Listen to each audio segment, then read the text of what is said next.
Welcome to this explainer, everyone. Today, we are bringing some serious energy to a truly epic story. We're going to unpack the fascinating journey of the United States of America, exploring exactly how calculated decisions, a whole lot of geographical luck, and relentless ambition built the global superpower we know today. I am so excited to guide you through this, unpacking over 5 centuries of history to really make sense of the world we live in right now. So let's jump right in. Okay, let's dive into this. Just think about modern America for a second. It's got the world's largest military, global trade literally runs on its dollar, and it proudly stands as the oldest continuous democracy.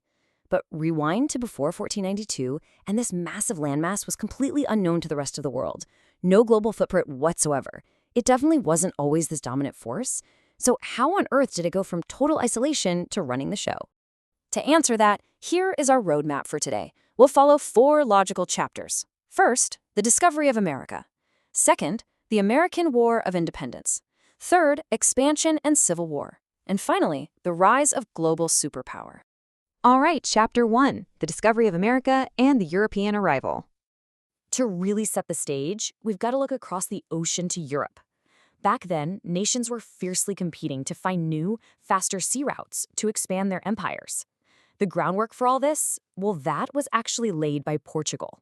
Prince Henry the Navigator set up a school of navigation, mapped the known world, and built ships that could actually survive those fierce ocean storms. He died in 1460, but his explorers kept pushing the boundaries. Then we hit 1492. A sailor named Christopher Columbus wanted to sail west to find India. Portugal actually turned him down, so he got his funding from the King and Queen of Spain. But instead of finding India, Columbus inadvertently stumbled onto a completely new, totally unknown landmass, America. Now, because Columbus genuinely believed he'd reached India, he mistakenly called the indigenous people he met Red Indians. The term kind of stuck, and these original inhabitants, who were later referred to as Amerindians, were about to see their world forever altered.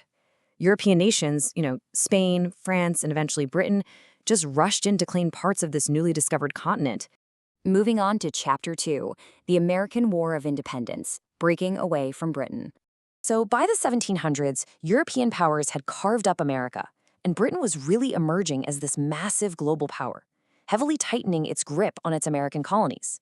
The colonists who had settled there, they were looking for a society of equals, but instead they got oppressive British policies. Britain demanded a complete monopoly over trade. That meant colonists to only trade through British routes.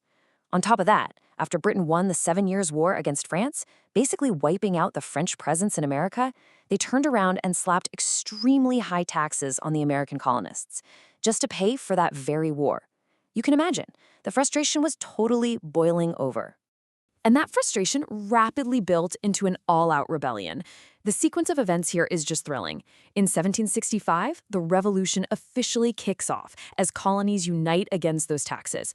By 1776, they're demanding full freedom with the Declaration of Independence, which, by the way, was backed by the French. After years of really brutal fighting, British General Cornwallis famously surrenders at Yorktown in 1781. The Treaty of Paris officially ends the war in 1783, and then in 1788, something truly historic happens. They implement the world's very first written constitution. And this brilliantly illustrates the birth of the modern nation. Those 13 colonies had transformed into one unified country. George Washington, who led the colonial forces, became the very first president. And the name itself? That was officially suggested by Thomas Paine on July 4th, 1776. From that moment on, the United States of America was free, independent, and completely ready to soar. Which brings us right to Chapter 3, Expansion and Civil War. This was a period of both incredible growth and some incredibly deep internal conflict. Once the United States secured its independence, the immediate focus shifted to massive westward expansion. Unfortunately, this meant seizing lands from the original native inhabitants. But for an astonishingly low $15 million in 1803, the U.S. made a highly calculated move known as the Louisiana Purchase, buying a massive chunk of territory from France. This single transaction literally tripled the total land area of the United States. And then, following a victorious war with Mexico in 1845, their borders expanded even further. The nation was growing at an absolutely staggering rate. However, All this rapid growth intensified a really deep, tragic internal division. Many people brought to America were enslaved Africans, originally brought over by the British. Over time, a stark contrast emerged between the states. The northern states were industrializing and, for the most part, opposed the institution of slavery. The southern states, on the other hand, heavily supported it. Why? Because their entire economy relied on vast cotton farms operated by enslaved African labor. They were entirely unwilling to give up this highly profitable, though inhumane, system. This profound ideological and economic divide eventually culminated in the absolute darkest period in the nation's history. From 1861 to 1865, the American Civil War raged across the country. It was a brutal, devastating conflict between the North and the South, which ultimately resulted in the abolition of slavery. But tragically, President Abraham Lincoln, who had fiercely opposed slavery and guided the nation through the war, was assassinated for his stance. And the echoes of this history still surround us today. While the Civil War ended institutional slavery and legal rights were eventually secured for Black citizens, the societal impacts of racial segregation and division have persisted across generations. Understanding this historical reliance on enslaved labor gives us vital context for modern social movements, like Black Lives Matter.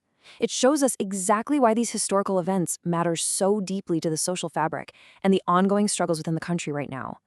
All right, let's move into our fourth and final chapter: the rise of global superpower, dominating the world stage. Coming out of its internal conflicts and riding the wave of the Industrial Revolution, America was about to step onto the global stage in a way the world had literally never seen before. But to understand how they achieved this dominance, we first have to look at their geography. The United States is incredibly lucky. They have vast oceans on both the east and west coasts, providing an unbelievable natural defense system. Plus, it shares borders with relatively weaker neighboring nations. This geographic isolation makes it highly difficult for any foreign adversary to attack the U.S. directly. It's a fundamental pillar of their enduring national security and economic stability today. With its homeland practically untouchable, the U.S. leveraged global conflicts to project its power. During World War I, while European nations were largely devastated and drained of resources, the U.S. stepped in to help end the conflict, massively boosting its global standing. Then, in World War II, following the attack on Pearl Harbor, the U.S. entered the fray and ultimately launched a devastating attack on Japan. This act showcased an unprecedented level of military might to the entire world. While Europe was in ruins, America stood untouched and supremely powerful. So the crucial point is what America actually did next with all that power. They didn't just pack up and go home, they built the modern global system that we all live in today. Using the looming fear of the Soviet Union, the U.S. established NATO, effectively cementing its military influence globally. And to control and stabilize the post-war global economy, they established the World Bank and the IMF, the International Monetary Fund. By creating these institutions, the United States essentially wrote the rules for the New World Order, ensuring their currency and their influence were at the very center of it all. And that affects global markets to this very day. This eventually evolved into a permanent foreign policy strategy. The United States adopted a deliberate policy of maintaining military bases all around the world and intervening in the internal affairs of other nations. This approach allowed them to indirectly control smaller or strategically important countries, protect their own global interests, and maintain their top-tier status, all while positioning themselves on the world stage as global peacekeepers. It's a highly calculated strategy of indirect expansion and control that definitely persists today.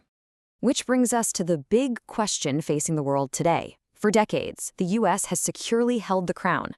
But today, amidst fierce economic competition and ongoing trade wars, a new challenger has emerged. Will China replace the United States as the world's next global superpower? History shows us that the balance of power is never permanent. What do you think about the future of global dominance? I really hope this explainer helped clarify the incredible historical journey of the U.S. Keep asking questions, keep analyzing the history, and thank you so much for learning with me today.